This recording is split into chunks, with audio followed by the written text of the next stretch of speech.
Hello, everybody. Let's see if I can adjust that. There we go. Okay. Hi everybody. Okay, welcome back. This break was a little interesting, and part of the reason is because first of all, I had something personal going on 2 weeks ago. Then I intended to follow up with you on part two of chapter five, where we left off. And then the Super Bowl happened, and I completely forgot about the Super Bowl. I figured most people would probably want to watch the game. So I apologize for this awkward break in the middle of chapter five, but we're finally back. We're wrapping up chapter five. Which is talking about African Americans in the new nation. For those of you who might just be chiming in for the first time, if you want to join the lecture, you're welcome to see the slides and things like that. All you need to do is click the link in my bio. Click the link in my bio. It will take you over to the Zoom session where you can chime in. If you don't want to watch, but you want to stick around on IG Live and listen in, that's perfectly fine to do too.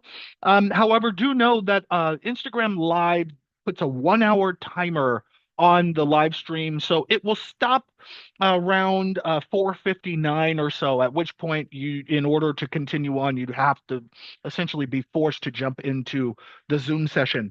Also, if you happen to be watching on YouTube, please hit the like button, hit the subscribe button, help me out, share this content with your friends. Let's go ahead and we'll get started here. So, where we left off, we were talking mainly about kind of the cultural context that is leading up to what would become white supremacy, or what we know today as white supremacy.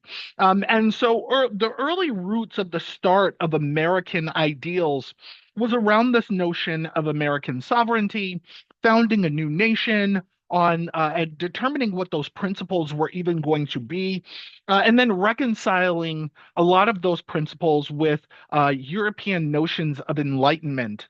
And at the time, around the 1770s, corresponding with the American Revolution, you get this time period where there's these emerging ideas around God creating a sort of hierarchy, a humanitarian hierarchy, in which white people are on top and black people are at the bottom, and all other variations of man kind of fit and fall somewhere in between.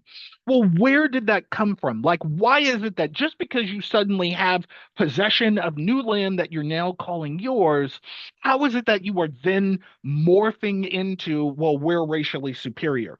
Well, believe it or not, it actually goes all the way back to the 1500s, when what we'll call this is the age of discovery. And around the age of discovery, we're talking about the discovery of the Americas by the Europeans, right? So you have these Europeans that were already kind of philosophically pondering what God had ordained of mankind. What was our purpose? Why did He create us? And so, in asking all of these questions and pondering these things in a sort of theocratic sense, in an anthropological or scientifically meaningful sense, then coincidentally, Europe then discovers that there's this entire new land with indigenous people that they had never seen before, essentially a racial group that they had never seen before. And so now this is like amplifying these debates around humanity, right? Is now we have other human beings that are not familiar with Europe. They have no connection to the ways of the old world. Okay. And where did they come from? And so this question around where did they come from became so prevalent that it makes its way all the way up to Pope Paul IV. And where Pope Paul IV sees them as a version of man, and because he's an ordained leader of the Catholic Church, is advocating for what we now today call monogenism. Monogenism, they didn't necessarily call it that back then, but the Pope was advocating for this idea that regardless of where they come from, we kind of know spiritually where they come from, and they come from God. And the reason why these people come from God is because they are human. And if we are made in His image, and they clearly resemble us to some extent, then they too must have the common ancestor that is God. You can kind of see how that line of reasoning would at least lead him down to this conclusion. But for lots of people, this was an incredibly offensive idea. The idea being that you have these barbaric, savage, half naked, unchristian, unholy, and unsaved people who now somehow are like made in the image of God. And so, how dare the Pope, of all people, evoke this notion that my pious, wise, and white God looks like this? Does that even make any sense to you? So there were a lot of people who were willing to support the Pope, but the vast majority of people, at least during this time period, felt like the Pope was just kind of talking out of the side of his ass. Like that doesn't, it just doesn't make any sense. Okay. So you have other people that, in response to the Pope, are then advocating for what we today would refer to as polygenism. And this is the idea um, that yeah, perhaps they're human to some extent, but my God can't possibly look like that. So they have to have some kind of other origins. There's no way that we have the same common ancestor. What this debate sort of did, what it sowed seeds, it like planted seeds for notions of racial superiority, this notion of racial purity, the notion of a specific racial group somehow being more pious, more wise, more holy, etc. And as you fast forward through time into the 17th century, it's not as if these questions just suddenly disappeared, right? Um, you have decades and decades going by of people circling back to this question over and over about our human origins, what's our place, what does this mean in the grand scheme of things, what is the nature of man, how has God created us, and for what purpose? And so all of this we would today call early anthropological thought. For those of you who don't know, I'm an anthropologist. That's what my doctorate is in. Anthropology is the study of humans. You can study humans in a biological lens, in a cultural lens, through a linguistic lens, etc. So back in this period in time, the main conversation, they didn't have a word for it. They didn't necessarily call it anthropology, but it's scientific ideas circling around notions of race, notions of humanity, notions of ethnicity, etc. And what they're defaulting to is a kind of ethnocentric line of reasoning. The idea being that if we are to evaluate other kinds of human beings that exist in the natural world, we have to be able to determine their difference relative to something that we deem to be normal, to be like the way things should be. Okay. So they often find themselves defaulting to these comparisons of these indigenous groups of people in comparison to Europe. Okay. And so then these Eurocentric ideas, they're centering Europe as somehow being the apex of civility and human achievement.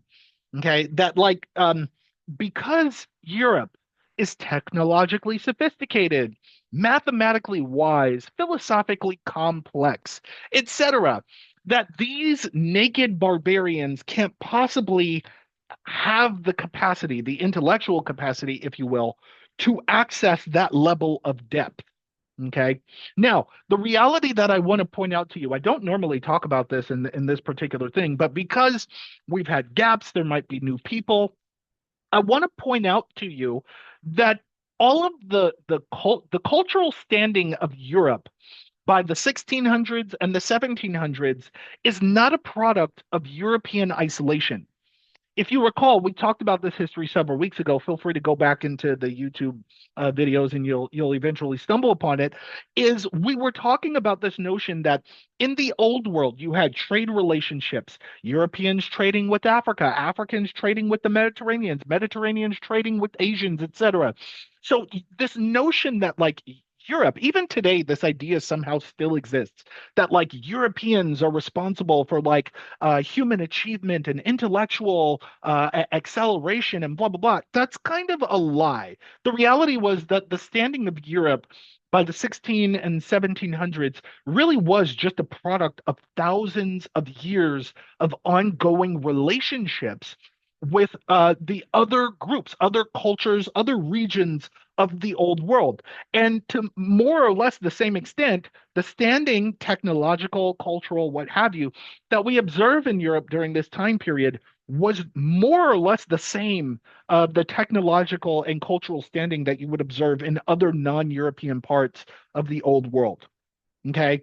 So by comparison, to thousands of years of geological trade, wars, exchanging ideas, acquiring people, trading philosophies and academics and systems of thought, you have to remember that the Americans did not necessarily have that to the same extent. Yes, they existed in the Americas for roughly 15,000 years or so, but the reality was they didn't have trade relations with Indians. They didn't have trade relations with China, right? Gunpowder, for example, was invented in China or discovered in China, rather, not necessarily a product of European chemistry and enlightenment. It was just something that was discovered in China and then traded and then applied in a unique use. From which you then get the application of gunpowder related technologies that spread across the old world, right? So, this idea that getting back to my point here, this idea that like Europe is like the apex of civility and achievement on its own is already defaulting to a kind of ethnocentric, Eurocentric way of thinking. But you have to give these people grace. And that is, they don't necessarily have the scientific savvy or intellectual complexity at this point in time.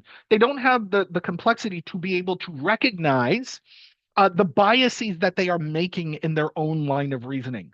All they know is that this is the natural world. Here is the way that things are. And we, Europe, are clearly distinguished and different from these Americans. And because we are so culturally distinct, what's familiar to us must be the best. Okay. And you'll recognize that lots of people just kind of default to this line of reasoning, not really understanding cultural relativism or the concept thereof, right? So getting back to my point then is that the Europeans had some notion that whatever was responsible for producing a highly complex society means then that because Europe is more advanced, they must be more civilized. They must be stronger. They must be more evolved than these lesser forms of man, which then means that Europe must inherently like be more progressive down the natural chain of the products of the universe and of nature or the cosmos or what have you in comparison to these barbaric savages.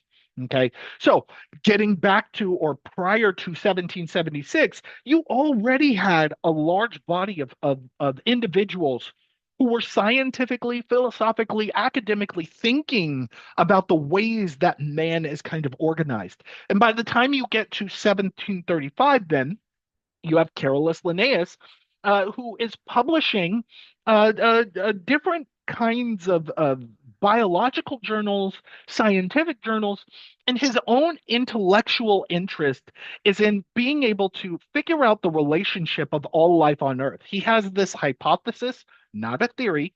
He has this hypothesis that all life on Earth must in some form be related. And that if that's true, then you should be able to map out a tree of relation of relativity based on that pattern of relation, right? So you can do this for plants, you can do it for animals, you can do it for humans, and so on and so forth. And so he's not wrong, right? And so in so doing, the line of his reasoning is organizing groups of organisms based on appearance. Okay. So at the surface, that sounds like a good criteria. It would almost make perfect sense, right? Based on appearance, that's how you're going to compare like with like and then build out a tree of relatedness. Okay, but then when it comes to the topic of humans, he is in fact rightly categorizing human beings as a kind of primate, but now that he's using the criteria of organizing human beings on the basis of their visible appearance, it then means that these different forms of man, whether they're in the old world or whether they're in the new world, you're going to treat them as though they're species, like they're different kinds of species. Okay. So the Linnaean taxonomy, for those who don't know, maybe you do, it's the two name Latin naming system. It's named after Carolus Linnaeus. This is the way in which it's actually based on that. All of these Latin taxonomic names that you could look up on Wikipedia. I don't know, go look up a tiger, or something like that. You'll see Panthera tigris, right? Um, the point is that the language that is being used to categorize these organisms is in fact language that describes their appearance. Okay. So in this regard, he's not necessarily wrong, but the notion of species is that it must be like a completely different kind of animal. And for humans, that's not necessarily the case. So he comes up with four distinct species groups: Homo americanus, Homo europaeus, Homo asiaticus, and Homo africanus, right? And to some extent, he's alluding to this notion that they are all forms of man. That's what the genus Homo means, right? In this case. But the language that he is using to describe the species doesn't necessarily refer to physical appearance. He's not being consistent in this regard. He's referring to geographic location. Now, why would he do that? I actually haven't read his publication here, so I don't know what his line of reasoning was for why he would then suddenly pivot to geographic location instead of order of appearance or like the characteristics. But this is what he's using to describe these people. And in describing these people, um, he's denoting that the reasoning for why he's designating these different groups as different species is because of culture, it's because of clothing, it's because of their clear like social status. And by social status, we're talking about social sophistication. How do they organize? How successful are they in the wild? How culturally advanced are they in comparison to the standard that we're treating as Europe? Right? And so he's alluding to this idea. He doesn't know for certain, but he's alluding to this idea that within these different variations of man, if we are observing how these groups would exist in nature, then it must be in their nature to be that way. Which then means that for Europe, because Europe appears to exist this way, in comparison to these groups, that it must be in a European's nature to be more sophisticated. Does that make sense? So it's like it's almost like you can see how the line of reasoning is fallacious, but you can also see how it's not intended necessarily to be racially problematic, right? So it just so happens to be the case that he is doing his best to be intellectually honest. He's really trying to strive for the most objective assessment of what's going on here. And in doing so, these intellectual fallacies actually end up setting up for the white supremacy that we know of today. Okay, now why is that? That's because by the time you get to the 1770s and even well between the decades prior, you have other scientists that are now starting to build off of these ideas. Now, we jump from 1735 to 1770, but it's important to know that there's decades going by here of people responding to these ideas, people scrutinizing these ideas, perhaps giving validation to certain ideas. And in giving validation to these ideas, by 1770, around 1770, literally 6 years before the American Revolution, you have a German polygenist by the name of Christoph Meiners. Okay. And at the time, he was a professor at the University of Göttingen in Germany. This is a university that still exists today. Now, back then, it was just understood that if you were a professor at any university, anywhere, especially in Europe, that automatically you're a person of credibility. Okay. You're a credible scholar and you have access to a higher form of knowledge that the common person doesn't necessarily have access to. So most lay people will then default to the authority of that individual, that if this individual shares this idea, then it must be right. And the same could be said for Carolus Linnaeus, for any of these scholars, really, But by the time you get to 1770, you have Christoph Miners claiming to have studied the physical, mental, and moral characteristics of each race. And he disagrees with Carolus Linnaeus in that there are four distinct groups of men or discrete groups of men, but that rather there's only two. And the two that you can delineate is you have the beautiful white race, and then you have the ugly black race where the Americans would be a variant of the ugly black race. And he's saying that his only criteria, more simple than Carolus Linnaeus, he's asserting almost this idea that Carolus Linnaeus is being a little too complicated in the way in which he's drawing the line. You could really just be simpler than that. Is that all you really have to do is look at the beauty of these different forms of man. And if they're beautiful, then they're probably a variant of the beautiful white race. And if they're ugly, then they're probably a variant of the ugly black race. Okay. So the beautiful white race then would be all of the variations of men that have sort of lighter skin color. And then by contrast, any of those with melanated skin color, you could then delineate as having like being biologically inferior, immoral to some extent. They're like animal-like, they're lesser sophisticated. Okay. And then there's going to be variation in between. So while the Asians are like a variant of the white race, they're still like savage and inherently inferior in comparison to Europe. Okay. So in Christoph Miner's writings, he says things like this. He says, the more intelligent and noble people are by nature, the more adaptable, sensitive, delicate, and soft is their body. On the other hand, the less they possess the capacity and disposition towards virtue, the more they lack adaptability. And not only that, but the less sensitive are their bodies, the more they can tolerate extreme pain or the rapid alteration of heat and cold. When they're exposed to illness, the more rapid their recovery from wounds that would be fatal for more sensitive people, and the more they can partake of the worst and most indigestible foods without noticeable ill effects. Okay. So he's writing this. These are his writings, and he's claiming to have studied these groups of people. And I want you to think for a second. You're welcome to chime in if you want to, although I'm not necessarily asking you to, but you're welcome to chime in. What implications is this going to have in a world where you have enslavement in the Americas and the continued mass importation of African slaves? They're being selectively bred. Okay. You have a group of European migrants to the Americas who are calling these acts atrocious. They don't agree with them. Yes, thank you, Elena. You're going to get justification.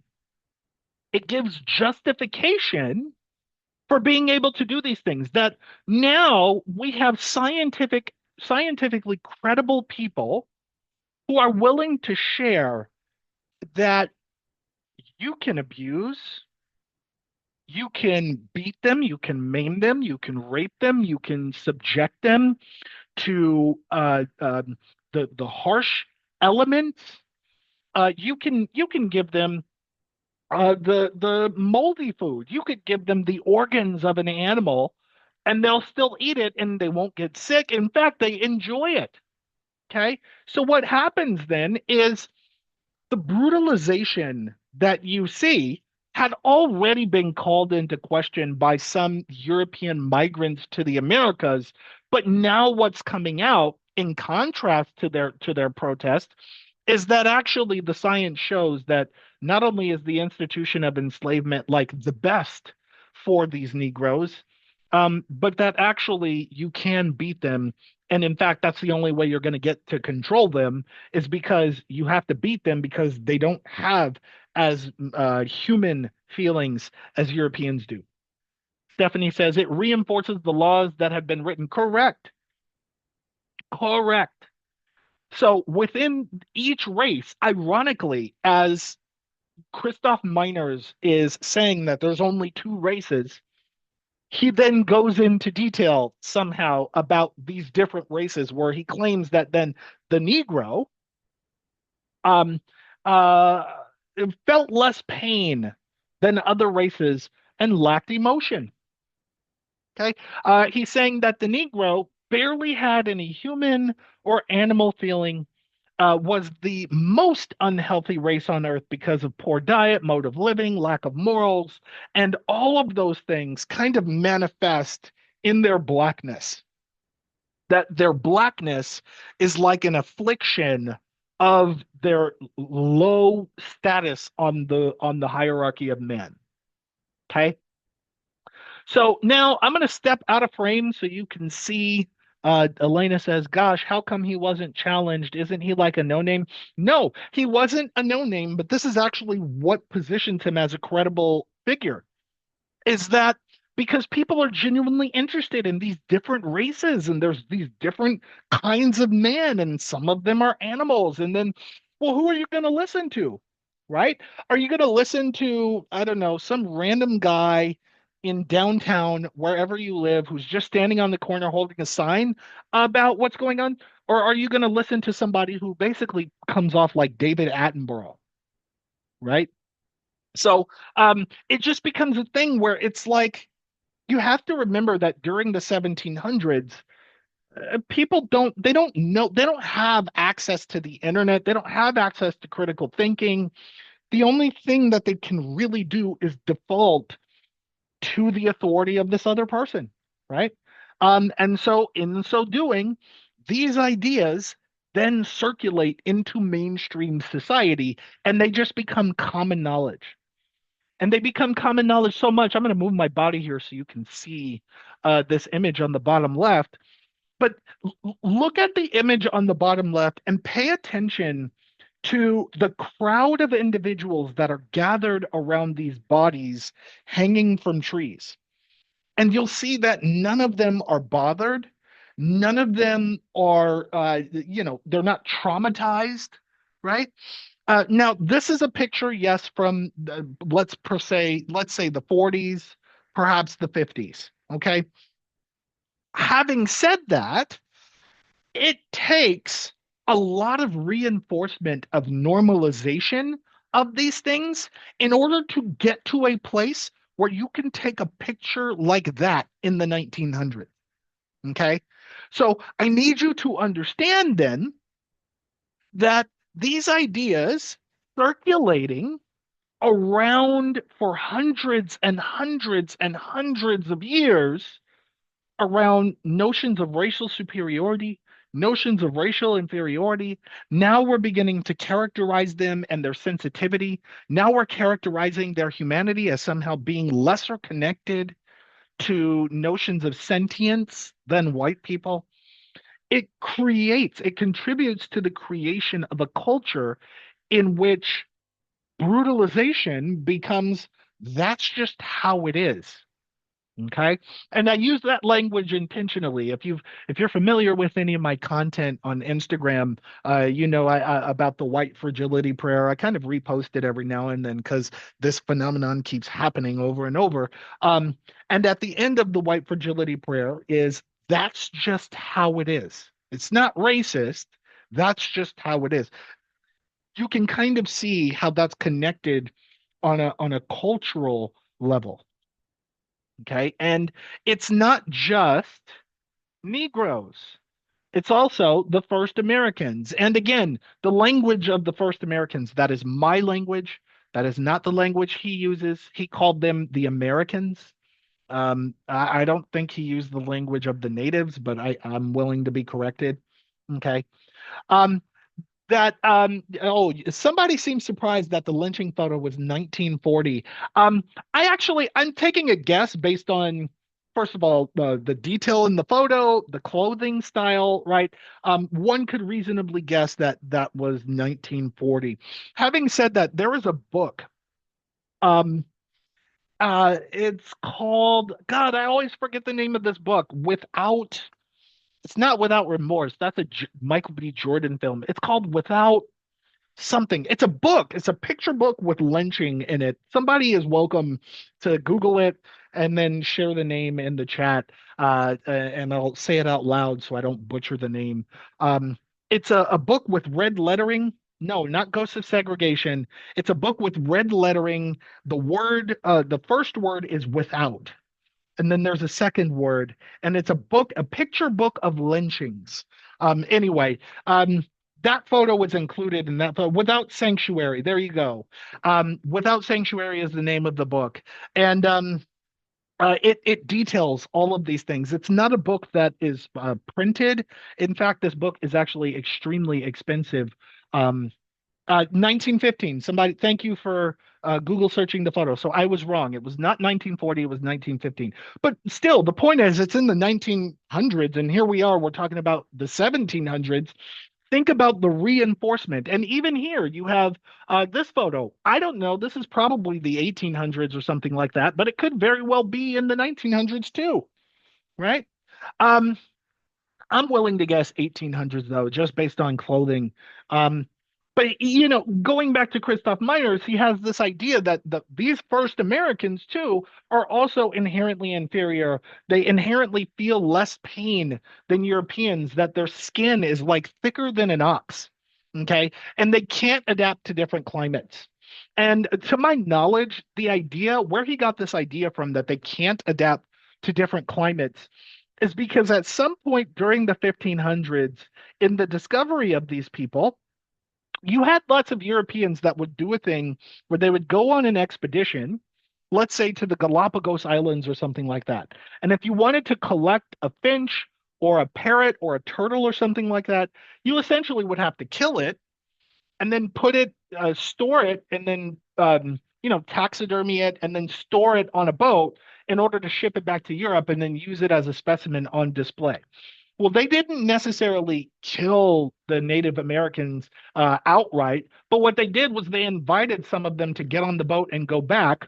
Now, imagine sailing on the ocean across the seas, and you're in clothing, but you don't offer them any clothing.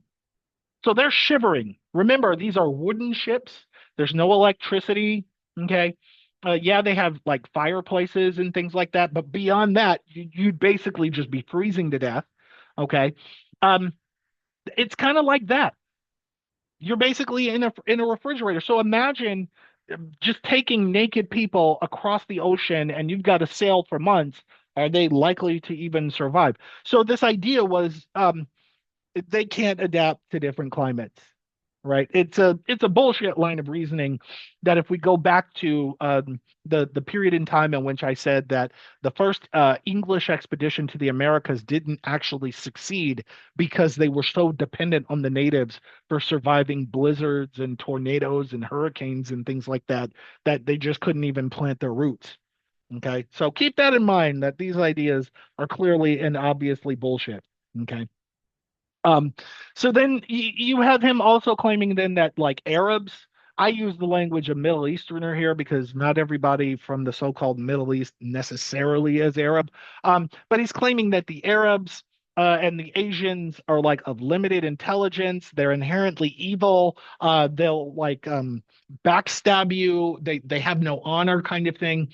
And that the Celts, by comparison, are the noblest race. And part of the reason why they're the noblest is because they're selective about their diet. Clearly, they were able to adapt to different parts of the world because they ended up conquering them. And in conquering them, that speaks to their inherent superiority. So, duh, here we have this thing where if you can just conquer another group of people, no matter how you conquered them, then you're the superior one. Okay. So it just becomes a thing where it's like it just becomes a thing where it's like he's clearly trying to characterize white people or the people of Europe and European descent as being inherently superior, which then just inherently places him as a credible authority figure on the scientific front. Okay. So people just take that for what it is. And you get into this phenomenon where now you have a circulation of scientists that are just building ideas off of the shitty ideas of another scientist who built ideas off of the shitty ideas of another scientist, and so on and so forth. Okay, so you get to Johann Blumenbach in 1776, who's publishing on the natural varieties of mankind. And he's favoring a classification in which there are five racial groups. You have Caucasians, you have Mongolians, you have Negroids, you have Malayans, which are a kind of melanated Asians, so they're distinct in that way. And then you have the Americans. And he's asserting this idea that, yes, these are variations of people. It's kind of implied in the name of the title of the book, but that he's making the argument that under natural conditions, because God created these human beings and they would live in isolation in their own environment, that God never meant for these groups to mix. He never wanted them to mix. They were always meant to stay where they existed and where they isolated. And so we should respect God's law that there should not be any mixtures of the races. We shouldn't be commingling with them. We certainly shouldn't be mating with them, but we shouldn't be socializing with them either. So he's kind of validating this idea around polygenism. Okay. And then it keeps going, believe it or not. It sounds absurd, but it just keeps going and going and going like the Energizer Bunny. You eventually get to the 1830s where you have Samuel Morton. He's an American scientist, an anthropologist, who's alluding to this idea that you might actually be able to characterize each of these racial groups' intellectual capacity by essentially measuring their cranial capacity. And the way that you would measure cranial capacity is you take a skull, okay, and you turn it upside down. And you got to make sure the skull is hollow. On the bottom side of the skull, there is a hole called the foramen magnum, okay? This is where the spinal cord connects to the brain. Um, and so there's a little hole there where you could essentially fill up that cavity with liquid. And however much volume fills up in the cavity of the skull would give you an estimate of the volume of their brain. And the assumption is that the larger their brain is, the smarter they are, the more intellectual they are. That you can then kind of perhaps create an intellectual hierarchy. Okay. And that intellectual hierarchy would either invalidate certain ideas, perhaps it would validate certain ideas. And so I don't know how Samuel Morton collected all of these skulls. He wasn't necessarily Jack the Ripper, right? I don't think he went out and was murdering people and then gathering their skulls. However, I think it's Penn State or UPenn, maybe. They are still in possession of all of these skulls today. Um, but essentially, he would gather multiple skulls, I think hundreds, from four of these different groups: Europeans, the first Americans, the Asians, and the Africans, and then subject them to statistical scrutiny. And the statistical scrutiny is you don't want to just measure one individual skull, you want to measure a bunch and then get the average size and then compare across groups for each, right? And so the hierarchy that he then comes up with is Europeans have the largest brains and therefore are on top, and then followed by the first Americans, followed by the Asians, and then followed by the Africans. It's not until 1986, I want to say, that you get a scholar named Stephen Jay Gould who publishes a book called, I think it's called On the Mismeasures of Man, or it's called The Mismeasure of Man. That's what it's called. Okay, where Stephen Jay Gould actually went to UPenn. I'm certain it was UPenn, and he got a hold of these skulls and he tried to reproduce Morton's findings, knowing that brain size is not necessarily correlated to intellect. And he was able to invalidate them on the idea that, um, in essence, there's this idea that you have something called sexual dimorphism. Sexual dimorphism is this idea that technically males among human beings, regardless of racial group, are tend to be larger than females of this, any racial group. And so it turned out anyway that Samuel Morton disproportionately gathered a larger number of male skulls for Europeans and first Americans, while disproportionately gathering a larger number of female skulls for Asians and Africans, and then making comparisons without controlling for sex. And one could say, oh, yeah, the methodology sucks. I think the entire idea, frankly, is bullshit. But, here we are. where you don't get invalidation until 1986. And believe it or not, it keeps going and going. This is the last one we're going to do before we get back to history. Um, but by 1877, nearly 100 years from when we took a break from our review of history, you then get Lewis H. Morgan, who's positing this idea that mankind has to pass through three distinct stages of social evolution. He's saying that mankind starts off as like inherent savages, and then at some point, arbitrarily in their evolutionary timeline, they evolve into a state of like being a noble savage or like barbaric. And then lastly, then in a final stage of evolution, they finally become civilized. And civilization, to whatever capacity that we want to imagine it, is exemplified by the cultural status of Europe. And these ideas, believe it or not, prevail and still exist in today's society. We don't necessarily use the same language, although we may be familiar with these ideas. The language that we use today is often first world, third world kind of thing, alluding to this idea that any country or culture that we deem to be so-called first world has to be westernized. Like that's the criteria. Um, that it's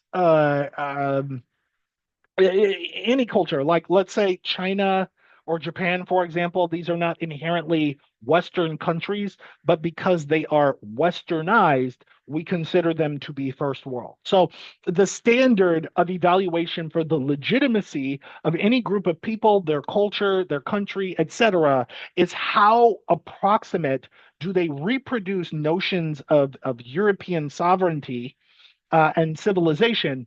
And the further deviant they are from European notions of sovereignty and civility, then the lesser civil, the lesser human, the lesser valid, whatever word you want to use, they are. Where you would then characterize like there's some people, for example, who think that like if you're from Saudi Arabia or if you're from Afghanistan or Iran or something like that, that it's like an inherently barbaric country that's like you don't want to go there, especially if you're white, because it's dangerous and they'll kill you and blah blah blah. And the reality is that they're just people like everybody else, and they're peaceful. They like to have fun. They share food. They have holidays and customs. Like it's same shit, different day, but it's on this racialized notion that in order for our people to be legitimate, they have to approximate to whiteness in some kind of way.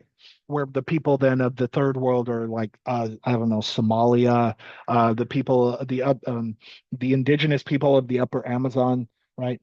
Um, yeah, well, today I think that's part of the language. We can use developed and developing, but I think a natural overlap could also be first world, third world kind of thing.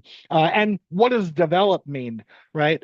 Developed is also alluding to this idea that it's a comparison. The standard criteria by which you then determine whether a country is developed or not is how closely they reproduce Western civilization, right? Which is not, it should not necessarily be the case, but it is the criterion that we use. Okay. And then later, Lewis H. Morgan is then getting these ideas validated by Charles Darwin, by Sigmund Freud, by lots of people that then it's just almost like I want to call it like the human centipede in a way. It's like one person shits out a bullshit idea, that another person shits out a bullshit idea, and then they eat that bullshit idea and shit out another one. And on it goes for hundreds of years. And layperson society just takes all of these ideas as a fact because we're all too stupid to really know how complicated they are. They must be right. And then, in assuming that all of these people are right, we then end up with a culture of white supremacy, white supremacist norms that are informed by basically everybody just taking these bullshit ideas as fact. Okay.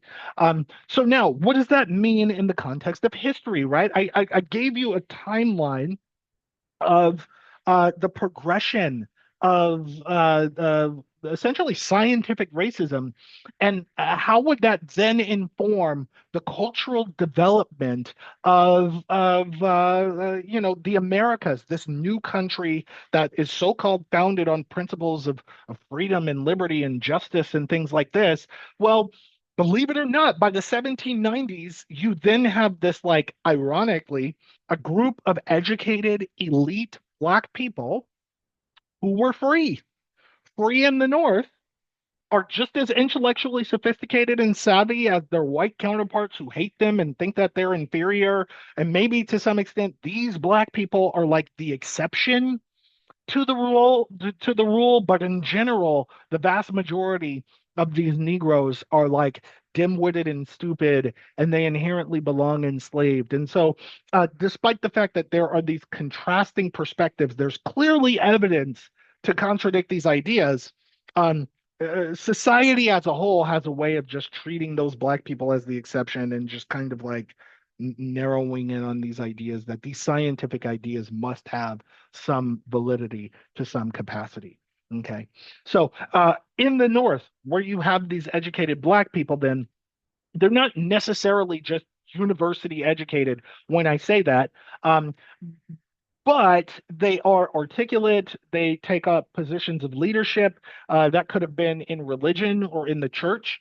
Many of them would have businesses or be able to generate wealth from the land that they owned. Many of them, excuse me, were articulate and avid advocates for like the politics of race, advocating for the abolishment of slavery on the basis that if Black people clearly reproduce intellectual sophistication by virtue of their existence, then that all those enslaved Black people naturally have the capacity to do the same thing.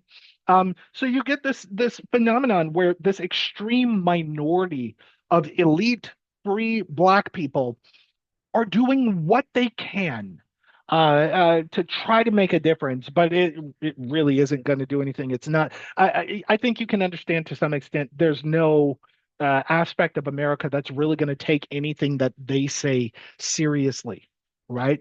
So you have this unique phenomenon in which the African American experience during the 1790s and onward into the 1800s, especially the late 1800s, is this phenomenon where you're a member of the so-called land of the free, the nation whose principles are founded on liberty and justice and the pursuit of happiness, and yet that doesn't appear to be a promise that is being fulfilled.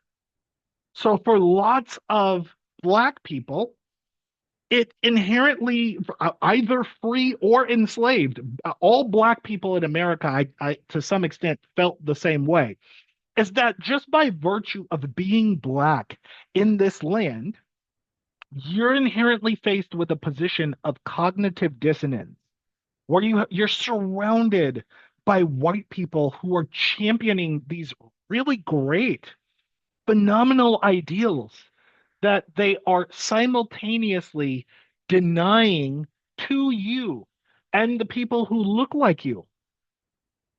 And because this land is all you know, yeah, you're technically African because your ancestors came from Africa, but you're just as American as these white people are.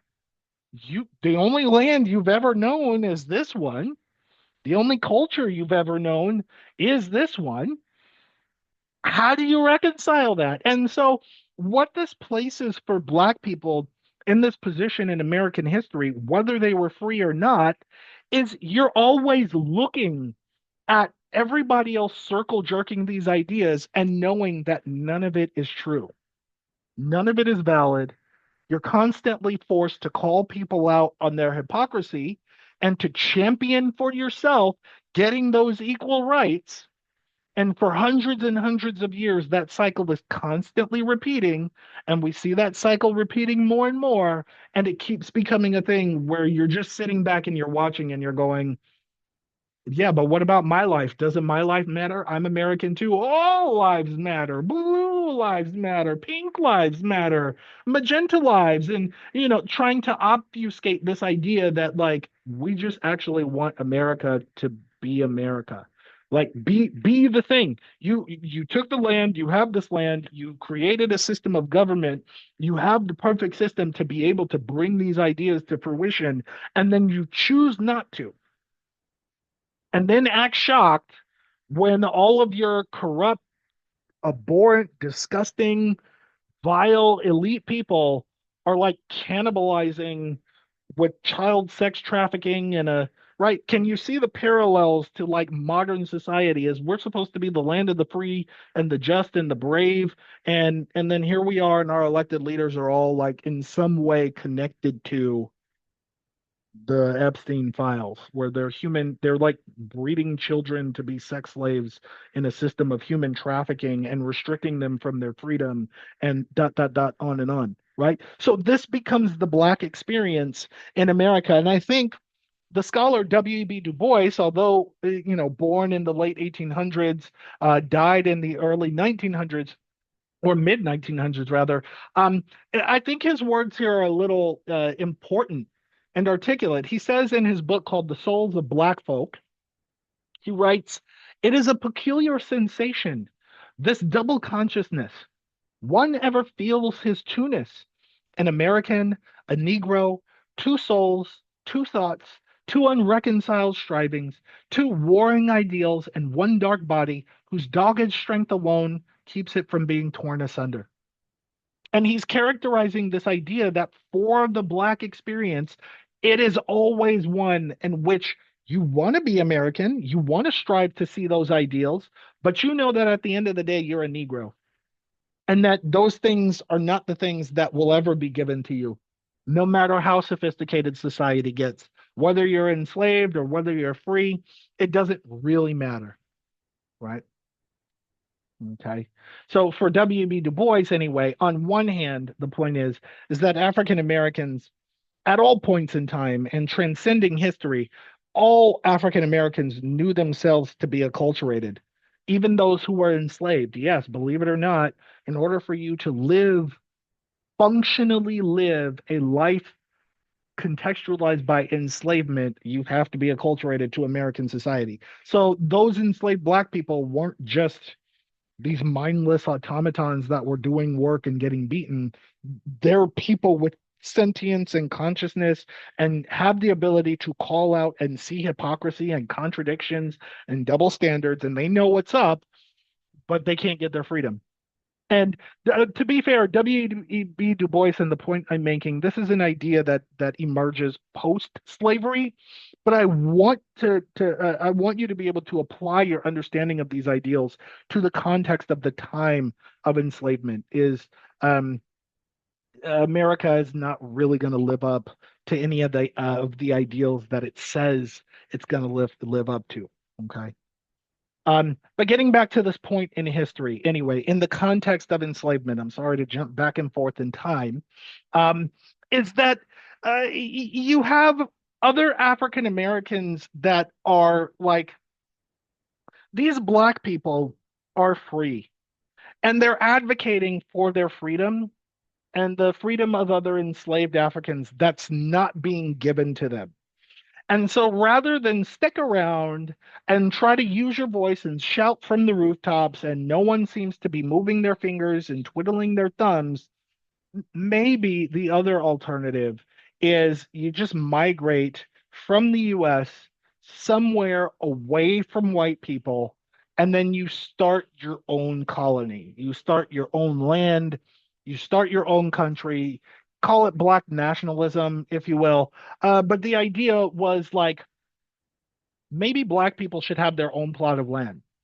And so there were lots of white people, whether they were migrants from Europe or whether they were American white people who had only known these lands, they kind of agreed with them, especially those who were against slavery. They agreed on this idea that yeah, perhaps Black people should be free, and then we could move them over to some other land where they can settle in those Western areas and they can take care of themselves. They don't have to live among white people, but they're not enslaved anymore. So around this time period, Thank you, Michael. This is where we don't necessarily immediately get to Liberia and Somalia. However, this is the chain of events that would eventually lead to the founding of those countries, right? Is you have these political ideas that are emerging around this idea that maybe it would actually be fair and just if we just returned all of these black people back to Africa, right? Because that's where they're from, that's where they belong. But then you have to understand that you're still faced with this problem of it's been nearly 200 years.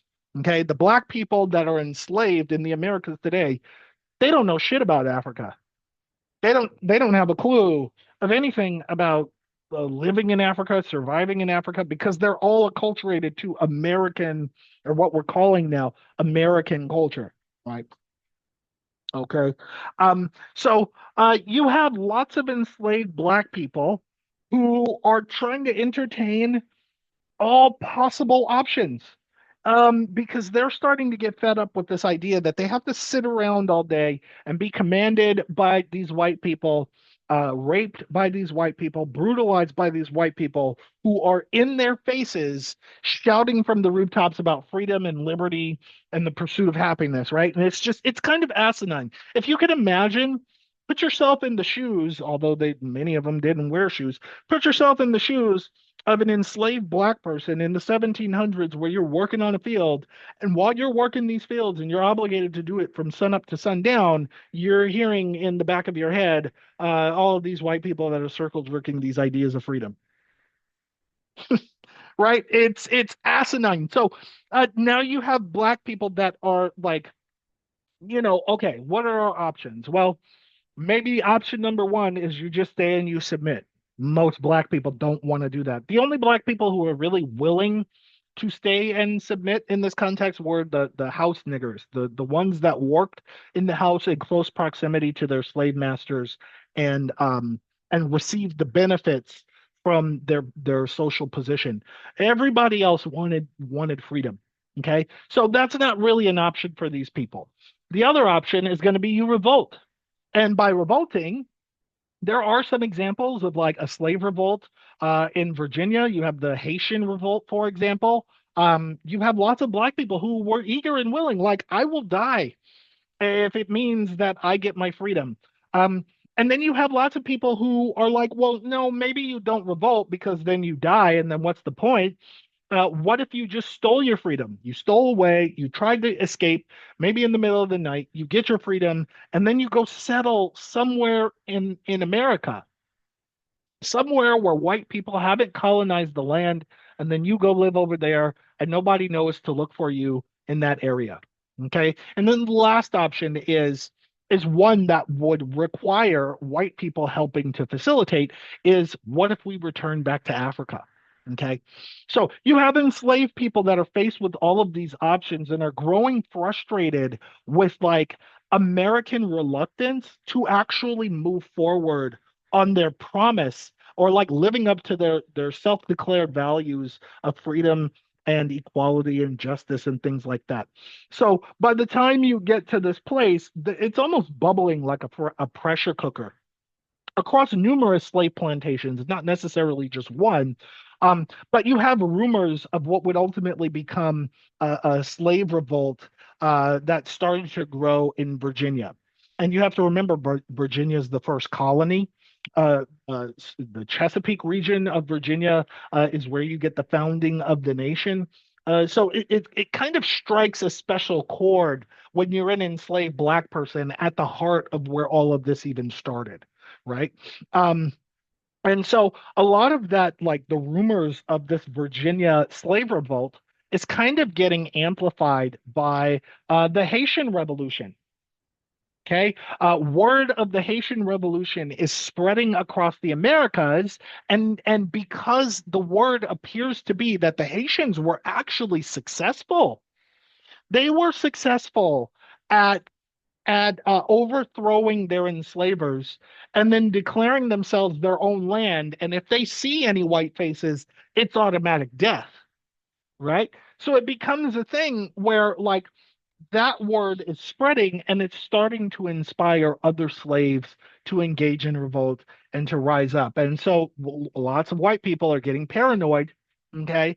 Um, and the only thing they really have in order to like perhaps curb the notions of a slave rebellion is actually to just kind of tighten the grip on slavery, make it harder for them to free themselves, make it harder for them to fight back, um, make it harder for them to even be able to rise up in the first place. Okay. Um, the War of 1812, this is where you get another conflict that is emerging between the U.S. and Great Britain. Part of it is over the transatlantic slave trade. And the conflict between Great Britain is that Great Britain is now attacking U.S. ships. Acquiring some of their resources. The US wants to retaliate, right? Essentially, the British are trying to sabotage the American trade system that's going on there. Part of the reason why they want to sabotage it is because of direct retaliation to the American Revolution and them declaring themselves a free and independent nation. So Britain necessarily hasn't gotten over the fact that America won the war. Okay, so you have yet again another repeat of history where Great Britain is going to war with the US, and part of the US's Achilles heel is you have these black people who want their freedom. And because you have these black people who want their freedom, um, Great Britain can essentially just go into the US and go, hey, black people, do you want your freedom? If you fight for the British, we'll give you your freedom overnight. We're promising it to you. All you have to do is make your way over to a British garrison or an enclave or something like that, and your freedom is guaranteed on the spot. Okay. And so they're passing these messages at night. They're sneaking on to slave plantations. They're basically spreading the word that, like, you want to revolt against your slave masters, right? Hey, help us win the war, and then you've got it. You can do that. And we'll give you the tools to be able to do it. So every time that Britain is going to war with the US, all they literally have to do is go, hey, black people, dot, dot, dot. And this time, they're getting a little more insidious with it. Okay. And by the insidious nature, the British are then going, well, okay, we're gonna announce an Emancipation Proclamation. We're gonna proclaim that any slaves that make their way to Britain automatically they're free. Britain is no longer a country that enslaves people. So Britain essentially abolished slavery in 1814. And I want to address this notion. There's this notion that circulates around social media very frequently that it says something to the effect of, white people were the first to end slavery. That's not true. As I just pointed out to you, I think it was in 1807, the Haitian Revolution technically ended slavery, and none of the people who did it were white. Okay. So do keep that in mind. Okay. Um, Yet and still, the British did declare themselves to be a slave-free nation by 1814. Hey, if you're jumping in, please mute your microphone. It's okay that you're in here. Just make sure you chime in and mute. Um, so here we are, where Britain is then saying to these slaves, essentially, here's our land. And our land is we are free and independent. There's no debates about slavery. No one is going to threaten you with enslavement if you come over here. They're not going to backtrack on their promise because we don't dig in that. We don't operate in that anymore. Okay. So, yet again, then America has to respond with, well, hey, enslaved black people, if you help us fight off the British, we'll give you your freedom. All you have to do is fight for us. So yet again, it becomes a thing where you have mixed outcomes for African Americans, where you have black people that are fighting on behalf of the Union under the promise of their freedom. You have black people that are fighting for Great Britain yet again on the promise of their freedom. And then in certain cases, right, that's creating a reinforced disconnect between the North and the South on the U.S. end, where the North is willing to move forward on its promise of freedom, but the Southerners have no interest in doing that at all. So some Black people are getting their freedom, Most of them are remaining enslaved. And then, regardless of whether they gain their freedom, it's not like any of the white people who were pro abolishment were pro racial equality. They weren't. They didn't necessarily want to live amongst black people either. So you still have racial discrimination and white supremacy that prevails regardless of how a person feels about slavery. Okay. So yet again, you have another war, the War of 1812, kind of like the American Revolution, is doing a thing where it's highlighting the complex relationship that Black people have to the US in relation to freedom, in relation to slavery, in relation to loyalty, either to the Union or to Great Britain, right? And it's really kind of insidious. It really is. It's diabolical in a way. Okay. Um, and so the last slide here before we open up for the Q&A and I can finally take a sip of water, um, is by 1820, you have this phenomenon where you have so many Black people that are willing to fight for the British because of a guaranteed promise of freedom that it kind of forces the US in some way to kind of compromise on the issue of slavery. Okay.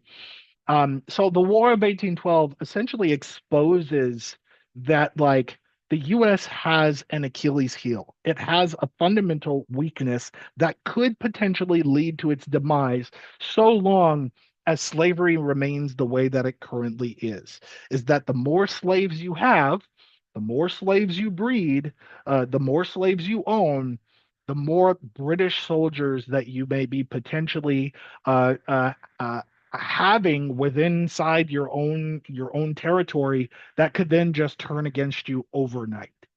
Okay.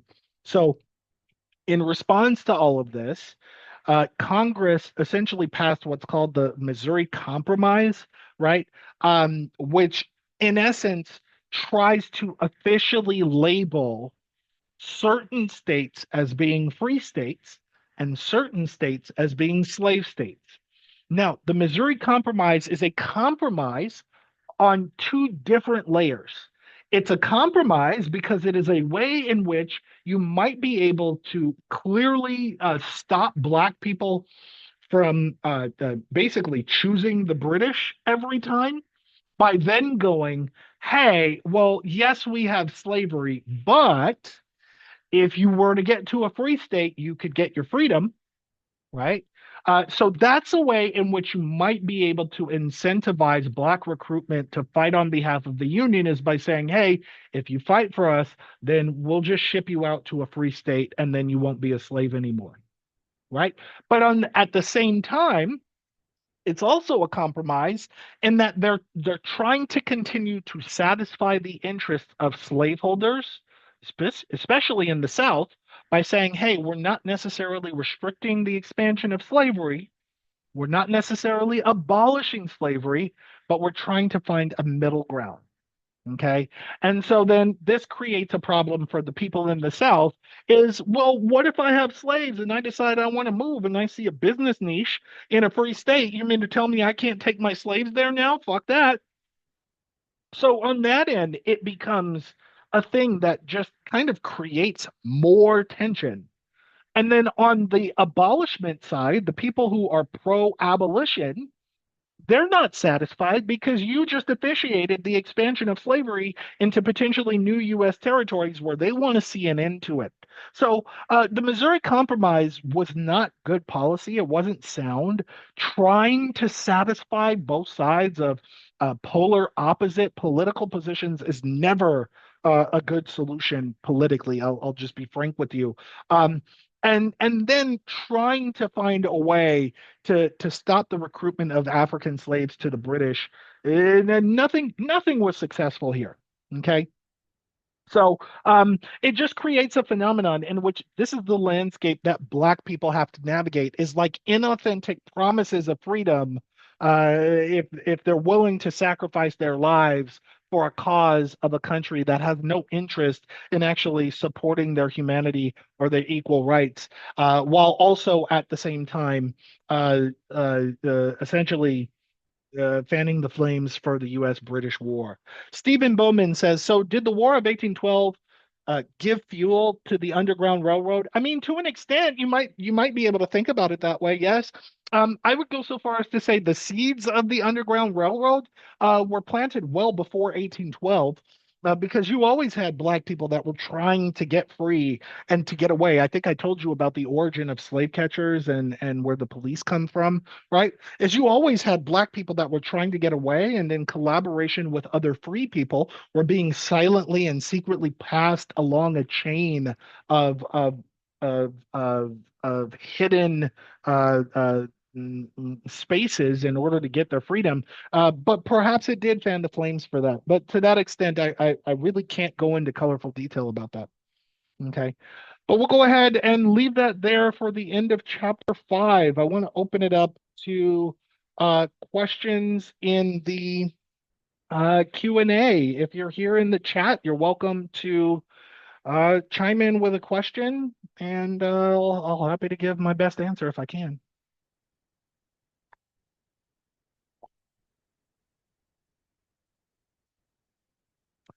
Um, a little more on the photo. Jen Cox says a little more on the photo from earlier. I think we're talking about the lynching photo. She says a crowd gathering to witness the killing of Thomas Shipp and Abraham Smith, two victims of lynch law in Marion, Indiana, on the 7th of August, 1930. Okay. This image was the inspiration for the poem Strange Fruit by Abel Meeropol. I used to work in Marion. Thank you, Jen. Thank you so much. So it was 1930, not 1915. I felt like 15 might have been a little too early, but yeah, sure. Thank you. Are there any questions about this, about racism in general, what we're observing in the Trump the Epstein file era that we're in right now? This stuff is crazy. I did kind of want to comment on what's his name? Scott Peterson. It's not that. It's the one African American senator that actually pushed back against Trump. He Oh, was do you feel like he was just kind of forced to do that? I mean, are we're we not, talking about Tim Scott because of his yes, Tim response Scott, to? that's what it is. Yeah. Yeah, yeah. Sure. What's your question? I'm like, do you think he was forced to push back on that? He couldn't remain silent, right? There was no way, right? So part of it is this like double consciousness that black people have on either side of the spectrum is Tim Scott to some extent is always willing to give a pass to people's racism, but like for something that blatant, it's kind of hard to be pro Trump and then pretend like that kind of tweet is not problematic. So I think for him in his political position, it's important to like maybe say something and say something that is not in support of that. But in general, Tim Scott kind of does what he can to to not challenge the racism of the people around him. That's got to be tough. It is, and I'm sure it is because it would frequently expose the problem of being black and conservative. Is that you are surrounded by people who you are keenly aware believe you to be racially inferior. Um, and yet you're still obligated in some capacity to collaborate with them, right? Sure. Any other questions?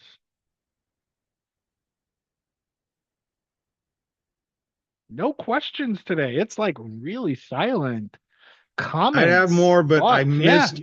I missed you. So I thought it was 5 o'clock Mm. when your lecture started. So I'd probably have more.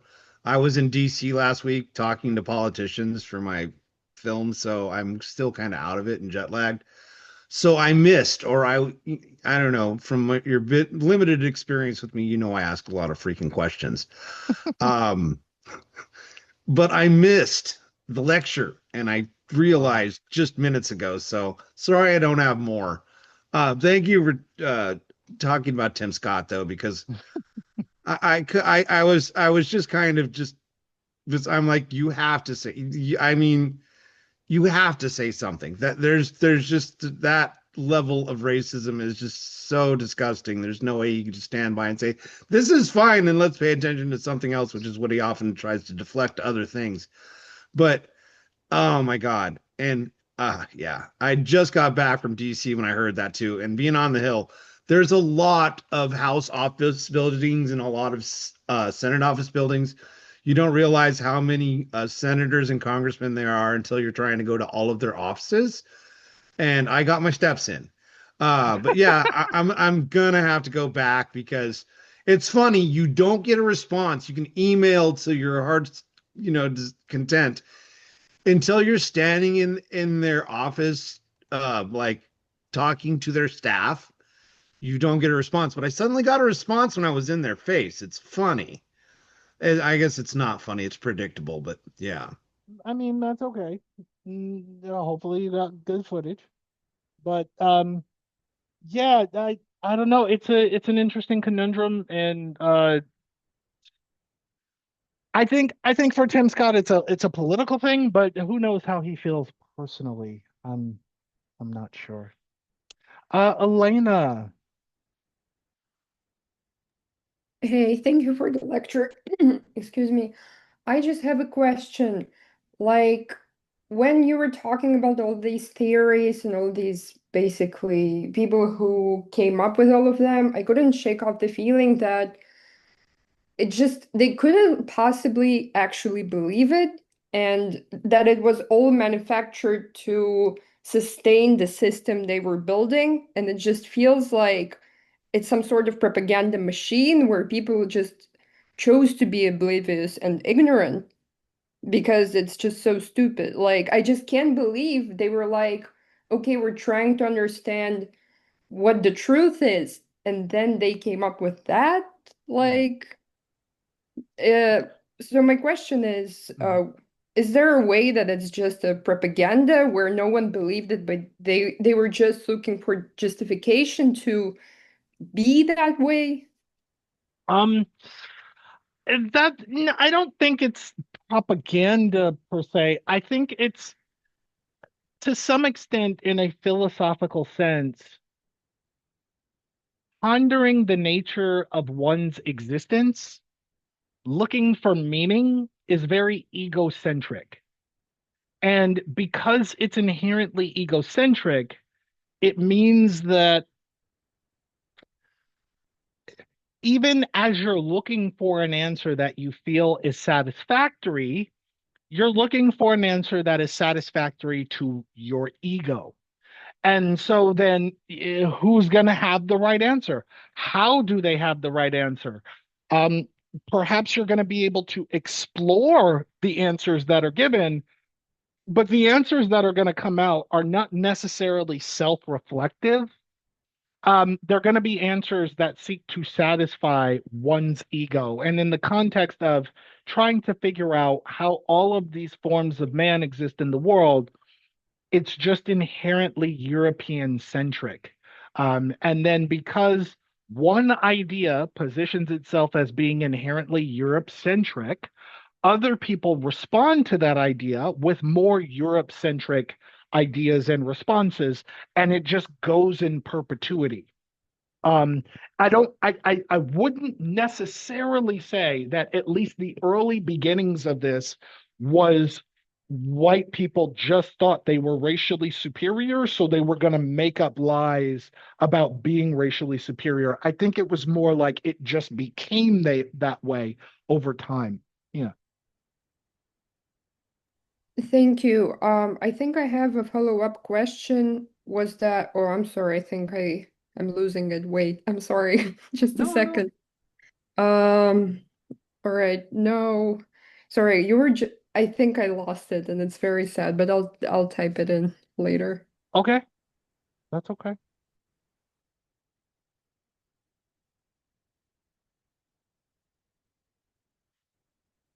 Any other Oh, sorry. questions? Yeah. I just retrieved it. Yeah, so I don't understand if like the founding fathers possibly or probably because I don't know the history of America and everybody they were trying to kind of move away from the idea of Europe. how come they would care what Europeans thought? Like, it's just confusing to me. Weren't they building something else entirely? Mhm. Why would they then care what they're saying is So true? yeah, so the people, the colonies or the colonists of the British-led colonies at the time considered themselves to still be a part of Europe. And so a lot of European philosophy would inform the early development of these colonies. As they started developing their own distinct American identity over time, the more distant they became to Europe. And so by the time you get to the 1700s, they don't really care about notions of European Enlightenment or philosophy anymore. What they deem to be true and valid and factual is notions of American slavery or racial superiority and racial inferiority and those kinds of things, and defaulting to science that justifies or validates those preconceived ideas rather than it being an entirely European thing. It just becomes a what's the science that validates racial superiority, and that's where we gravitate. Thank you. I'll give someone else a chance to speak, but I have more Sure. questions for later. Yeah. Stephanie says you bring your own culture with you, though, when you create a new country. Yeah. So to some extent, they were bringing their own culture. And then at some point, they kind of offshoot, diverged, and then in their divergence, developed a unique and distinct identity that they sought to validate in whatever ways they could. And so that meant a cultural timeline of evolution that centralizes and normalizes white supremacy. Okay. James Williams says the irony of the American Revolution that declared the United States as a sovereign nation free of colonialism is that the United States, in turn, propagated colonialism itself. Yes, um, because it is about notions of power, and notions of power is really just the relationship of who has power and who doesn't. And it's a dichotomous relationship that will essentially repeat itself, even among a group of people who wish not to repeat it. Yeah, I mean, this is a general topic question about racism in our current state of affairs. But do you think that when Trump is gone, because we can see an end to Trump, I think that he's not going to do the whole thing where he violates the Constitution, tries to run again, and I don't think he'd live that long anyway. Do you think we will go back to the old social norms where people had to hide under their hoods? They weren't so openly blatant about their racism, or have we like?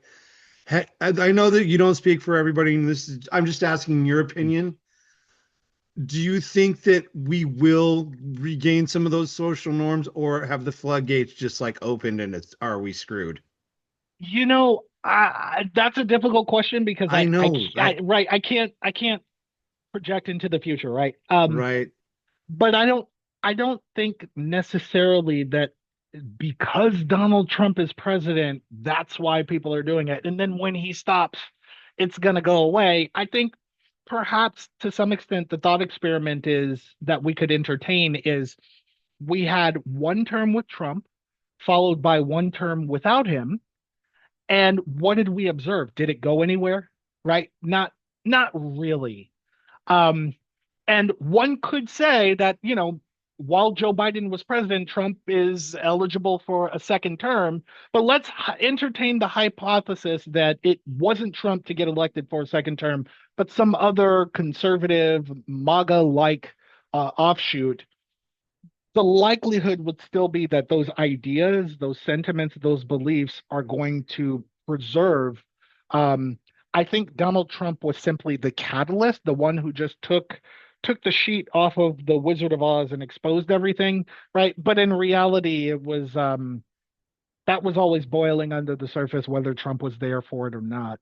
So, if I were being intellectually honest, obviously, while I cannot predict the future, I would say that in a post-Trump era, we will likely continue to see this kind of rhetoric, these ideas, these beliefs growing until we collectively as a nation are willing to face and confront these things head on, to name and identify racism and white supremacy in all its various forms, and to do what we can do substantively to turn the page on those things. And by that I don't mean engaging in a race war and getting all violent and blah blah blah, but it's going to take intentional acts of education, of engaging with other Americans, in getting the country to become on the same page about why these ideas are so problematic, flawed, and potentially a threat to national security and to democracy itself.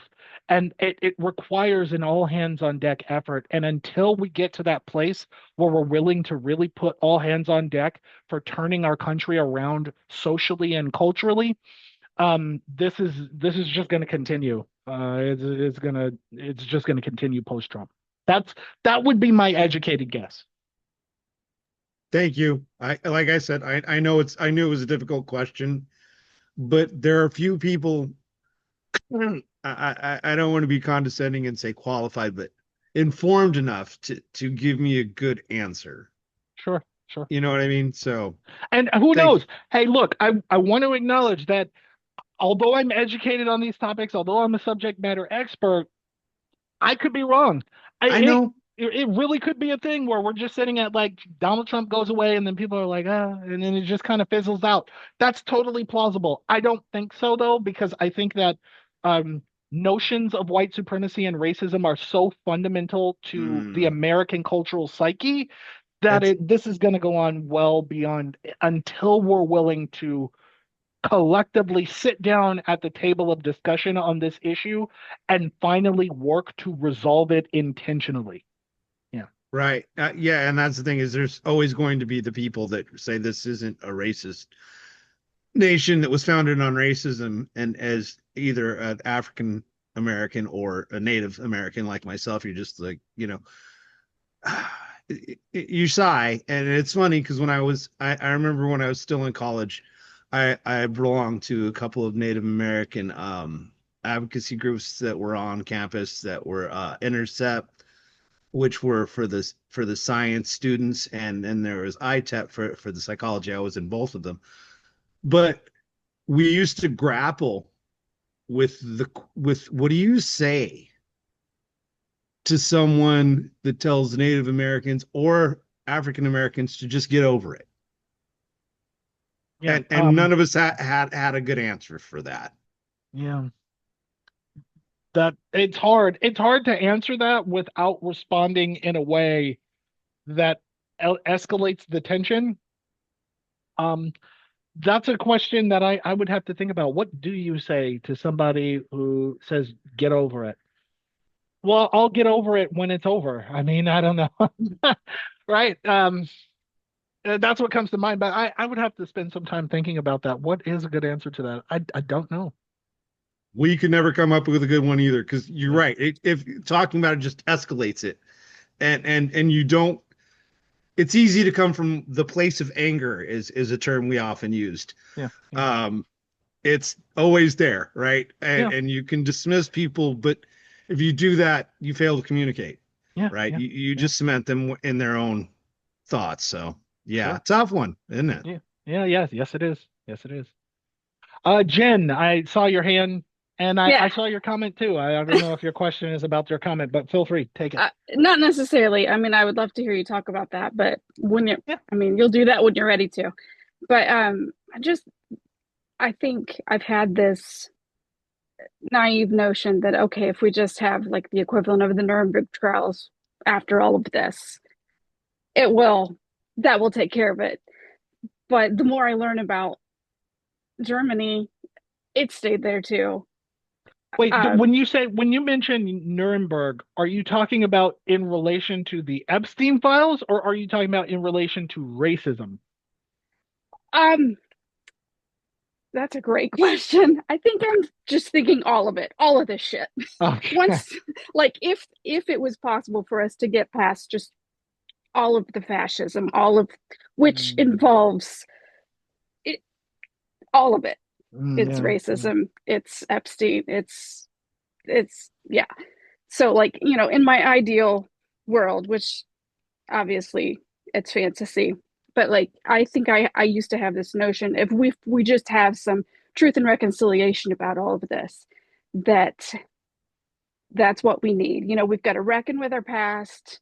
We've got to lament. We've got to do reparations, whatever, if that could happen. But as I understand more about current day Germany, they didn't get a lot of that stuff right either. Mm, So it's hard for me to have hope mm. that we ever get past racism. But that's a shitty place to be. So trying to figure out, I don't know, where that hope is challenging. Like Trevor Noah recently talked about how he thinks the Democrats need to get back to religion. And I haven't listened to the whole interview. I've only heard it talked about. But like Mm, in order to have some hope to hang on to. And as someone who is deconstructed, I don't want to hear that. mm. um, so yeah, I don't know. I don't know what it looks like. I don't know how to do it. And um, yeah, there's nothing. I'm putting all my hope in the race project. Okay. I'm not, but yeah. I mean, I love to hear that there are people who do have some hope that are coming up with ideas for how we can move forward. Yeah, I don't yeah. know. Yeah, sure. Yeah, so a little bit, Elena, I'll get to you in a second, just to piggyback. So the race project, yeah.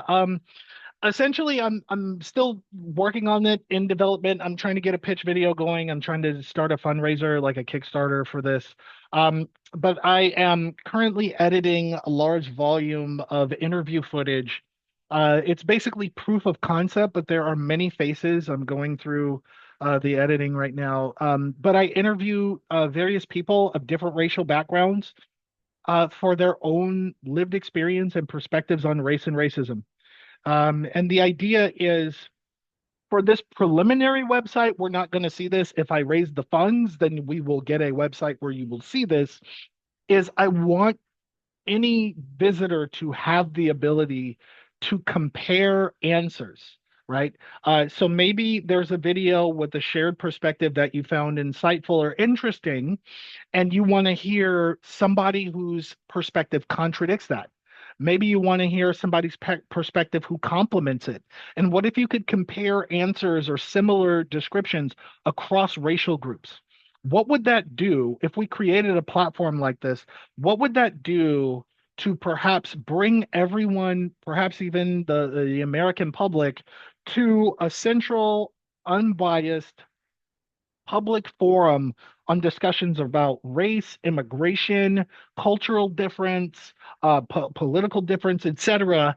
Um, and rather than just the debates, shutting people down, shutting them up, making them look stupid, and blah, blah, blah, what if you could actually just listen to this other person and then figure out for yourself where you're at on the table of discussion of race and where you might need to learn a little bit more. And that's the idea anyway. I'm trying to get this off of the ground by the spring because I will no longer be a professor at LMU, and I'm hoping this will be the my next little lily pad.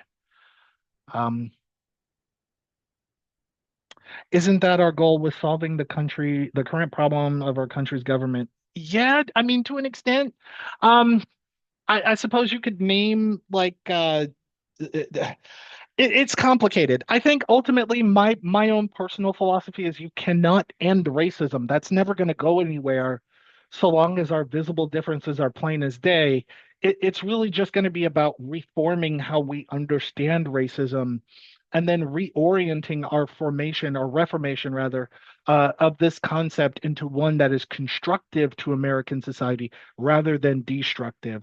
And so that's where I sit, and I think there's a lot of theoretical merit behind this idea. Um, but it's yet to be seen. But I'm trying to do what I can anyway. Elena and then Michael. I just want to go in the order that the hands were received. Sorry to make you wait, Michael. Elena. Yeah, so on what Jen was saying, like a comment and a question, and basically on what you've been just saying about getting over racism, I always wondered, since there were groups of people that would come to America and then face discrimination at the very least, like the Irish or the Italian.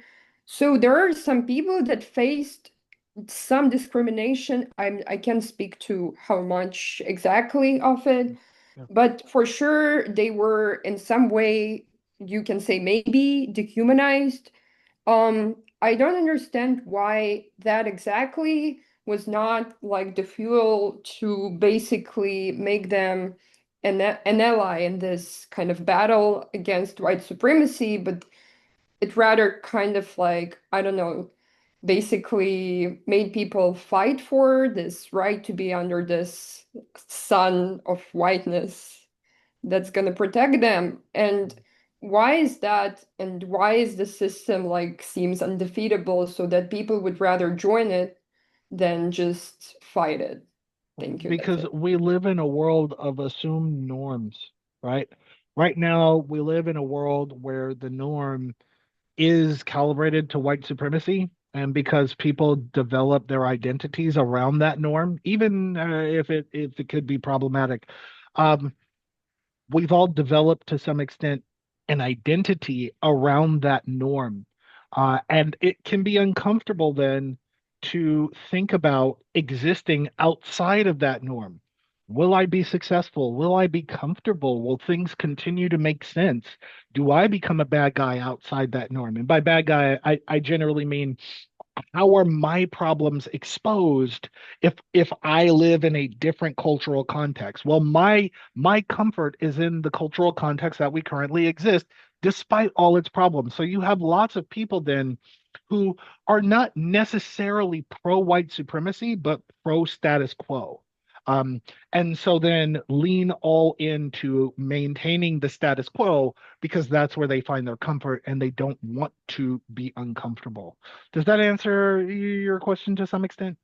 Well, kind of, but I still can't believe that. Like, I know a lot of people that come from Italian American heritage, and they would talk about how hard it was for their grandparents, for their great grandparents, and that, like, you can see that they understand the struggle of being excluded. Mhm. So then I don't understand why cannot they extend this empathy Mm. to humanize their fellow Americans, their fellow African Americans, and Oh, see I see what that, you mean. yeah, and see that it was, after all, and that it's just Yeah. like they would also be subject to something because they weren't like white enough for some reason, although for me it's absurd, like kind of category. But Yeah. yeah. Yeah. The best way I could answer it, I think what comes to mind is an analogy of if Black people were persecuted and advocated for social change, why are so many Black people um, homophobes or homophobic, right? They're against gay marriage, they're transphobic, they're queerphobic, because the struggles are the same. The reality is, while logically the struggles kind of largely overlap, it's still a distinct group of human beings who are different from the identity of that other group. And so, on the basis of that difference, while there are many parallels, that difference also means that they're going to have different feelings about it. So, I can't speak for all Italian Americans, right? None of us can, but perhaps for those individuals who can empathize with struggle but not empathize with racial struggle, it's probably because they didn't struggle in that way. And so they may be able to recognize and see the parallels, while at the same time struggle to empathize because it's not the same kind of struggle. Oh, sorry, Does that can I make add sense? something here that's actually not, it's not gonna be easy to say aloud, but I'm gonna Okay. just say it. weren't, oh my God, please, everyone can just hate me right now, but I'm gonna say, weren't Italian Americans, for instance, kind of excluded because they were actually sort of like, oh my God, darker hair, more hair, sort of some features that made them a little different from what was supposed to be a perfect, like, I don't know, Aryan, Mhm, like as in Hitler.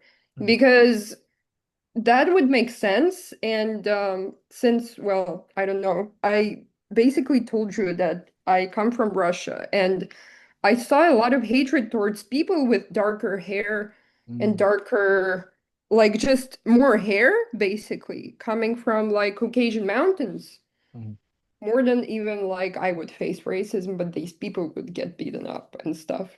Yeah. And so maybe that's why I have this question, because Yeah, yeah, yeah. Actually, yes. In American society, especially in the late 1800s, there were lots of Italian Americans, Irish Americans who were discriminated against, even lynched, because part of it was they did not want to assimilate to notions of whiteness. They wanted to keep their Italian heritage, their Irish heritage, and because they weren't willing to conform, American society largely kind of socially exiled them.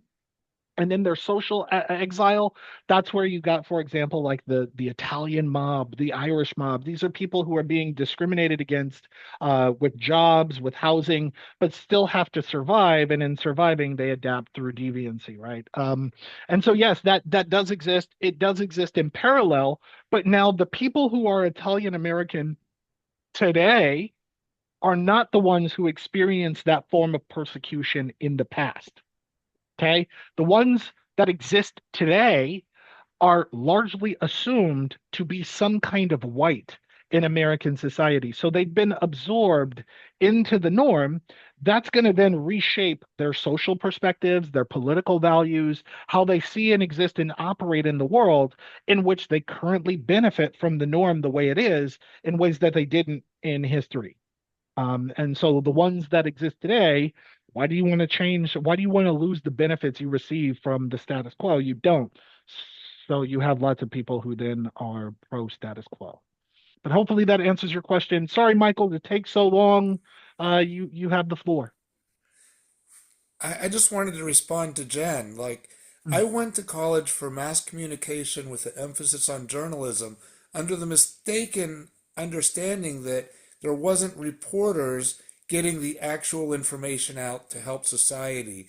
And it turns out five corporations own all media outlets and won't allow like rational thought or ideas other than dividing the people so the billionaires remain prescient. And when you look at our history in the 60s, we had tremendous progress because we had brilliant speakers like Fred Hampton who could bring everyone together, and we spent a lot of effort building our coalition, and it became so eminently obvious that change was coming. Now the newspaper that created the 40-hour work week is owned, the New York Post is owned by Rupert Murdoch and just runs more billionaire propaganda. I don't have an answer, but my solution is I create my own community inside of where I live, and I joined a church that is very awesome and progressive, and I try just to stay away from the macaroons. sure. Thank you, Michael. I think that's also prescient too. Um, I think Fred Hampton was a prolific speaker, and I think he was very impactful, especially for his very short life. Rest in peace. I'm kind of on, I don't want to say I'm on the Fred Hampton page because he wasn't a violent radical, and that's the thing that's interesting. But I am kind of on the Fred Hampton page, is we need more Americans that have the courage to stand up and to invite positive, constructive, and collaborative change. Um, in the same way that it took courage for the founding fathers to do what they did to establish this country, We're still at that place where we have this country that is so-called allegedly founded on these principles and freedoms of justice and liberty and equality, and we're all kind of we need to be pushing for those things to be actually matriculated and realized in society. And so I'm kind of on that page of I don't really want to buy into the whole corporate media narrative anymore around like we just kind of have to be quiet and listen to our rights slowly get chipped away. It's got to be a thing where we need to create a collaborative American coalition around positive, constructive change where everybody is at the table and everybody is served. And that's where I'm at. Okay. Um, any other questions, comments, thoughts? Let me turn up the brightness on my phone. Oh, it's all the way up. There we go. Thoughts, comments. Building sustainable communities start with local community building. Absolutely. It would almost be like a grassroots initiative, and that's uh, part of where I'm at with the race project. I suppose I would say that in the sense the race project is like building a like local community and that it's starting small, but really it's accessible to anybody who wants access to it. Um, And if my theoretical model is sound, it should be successful. Um, but I'm working very diligently to at least get the marketing campaign on the ground to get the footage on a website, and then from there it's just about trying to make it work and trying to make it work and get everybody who wants to participate 5 minutes of time in front of a camera and to share their own lived experience.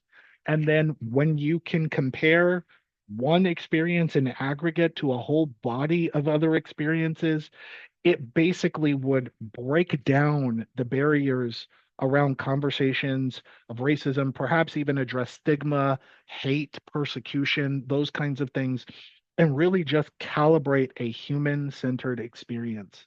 Um, and if I'm successful, I think it will be effective, but we'll see.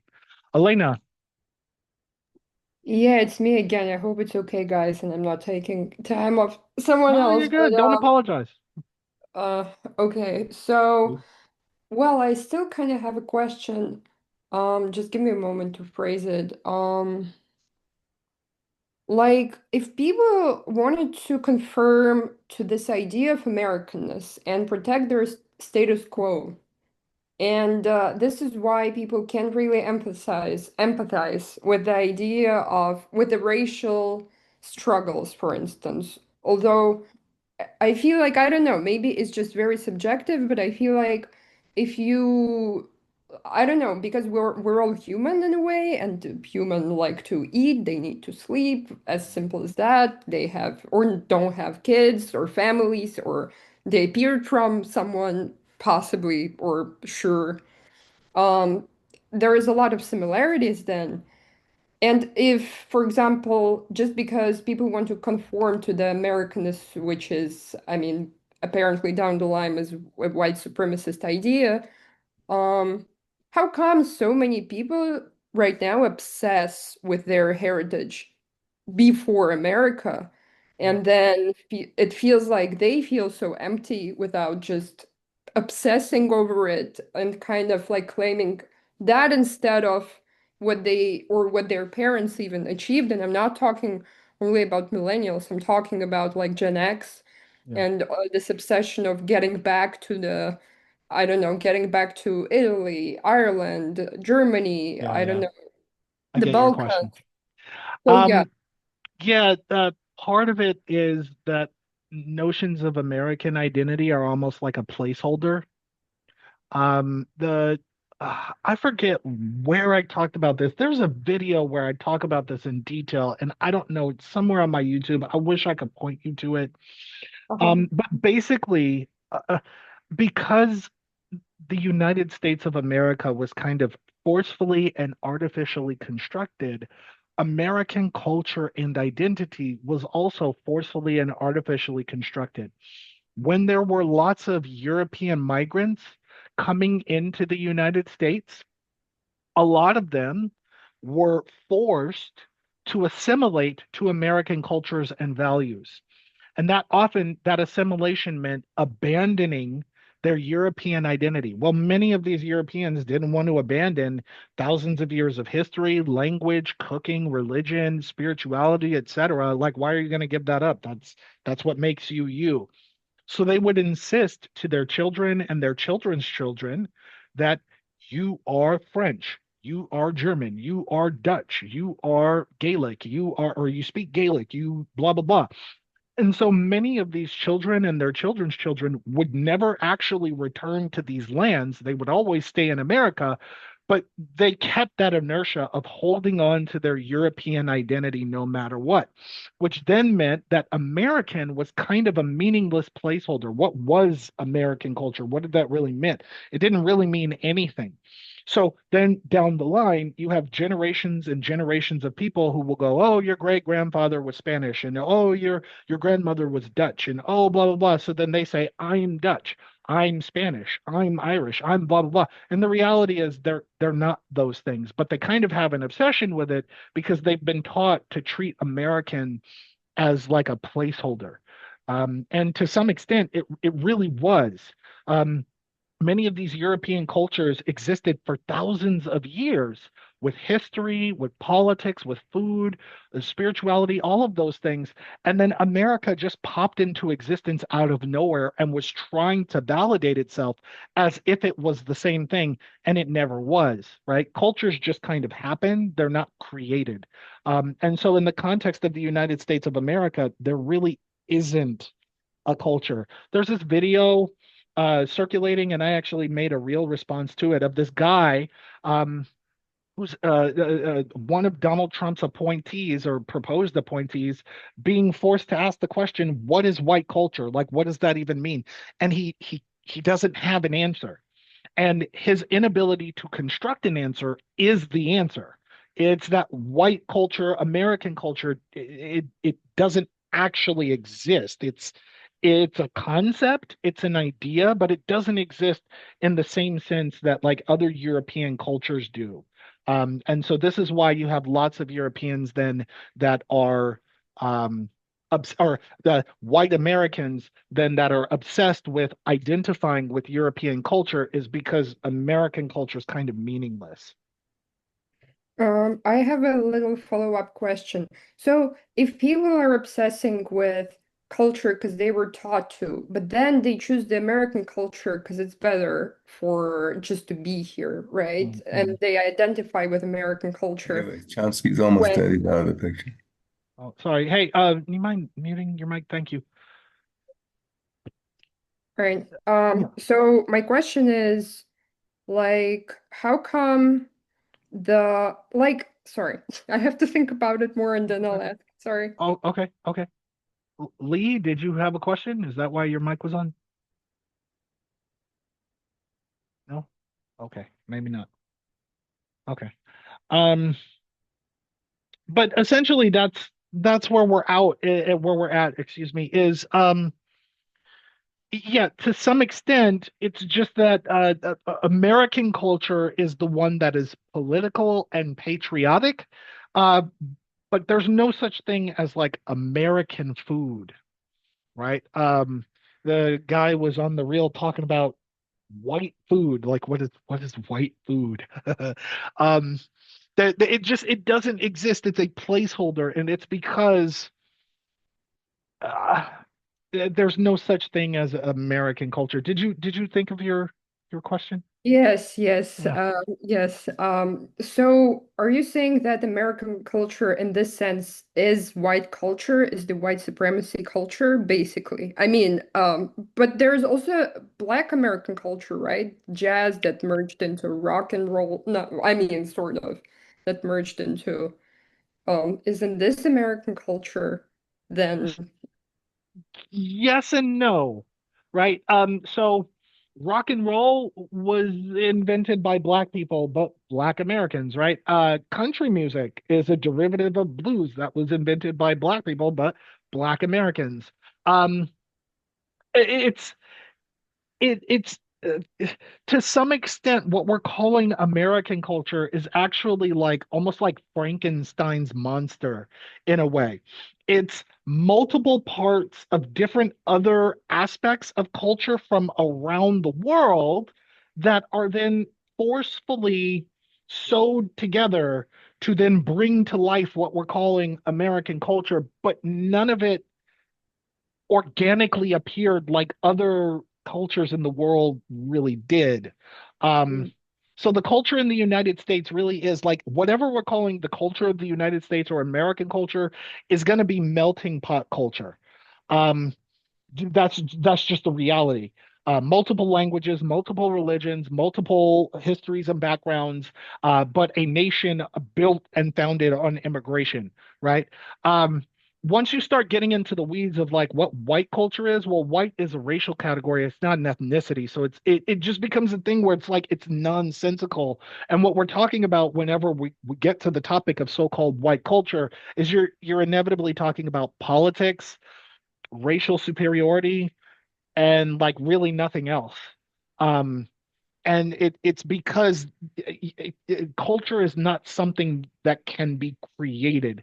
It just happens. Mm-hmm. So, but still, there is this norm that people conform to, which is not defending the rights, basically, of other cultures, like the status quo. Can this be the culture? Is that the culture? And if it happens to be, can it be Mm. that people are not satisfied with it, and that's why they seek out their some other heritage Yes, that they the status quo is the culture, right? So capitalism is the culture. White supremacy, to some extent, is the culture. The people who believe in white superiority, yeah, that is part in part cultural.